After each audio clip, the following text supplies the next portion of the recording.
ফাতেমা নামে একটি নাম। আ এই মেয়েটি আমার আম্মার সাথে জেলেও ছিলেন। যেহেতু আম্মা অসুস্থ ছিলেন, ও অনেকদিন অনেক বছর ধরে আছে। আমাদের পরিবারের একজন সদস্য হয়ে গিয়েছে সে। কিছু মানুষ পরিচিত আছেন। তো এখন ২ দিন আগে তার এক আত্মীয়, ওর বাড়ি বরিশালের দিকে। তো ২ দিন আগে তার এক আত্মীয়, আমরা এখানে প্রসূতি মায়ের কথা বলেছি। তার এক আত্মীয় তার এরকম কমপ্লিকেসি দেখা দেয়।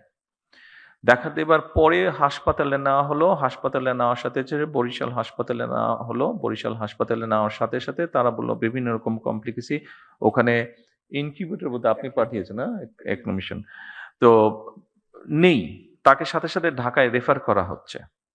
কিন্তু আমি যতটুকু শুনছি, আমি তো আর ডাক্তার না, বাট আমি যতটুকু বাসায় যাওয়ার পরে আমার স্ত্রীর কাছে শুনলাম যে সামান্য বেসিক জিনিসটাও ওখানে দেওয়া সম্ভব হয়নি বা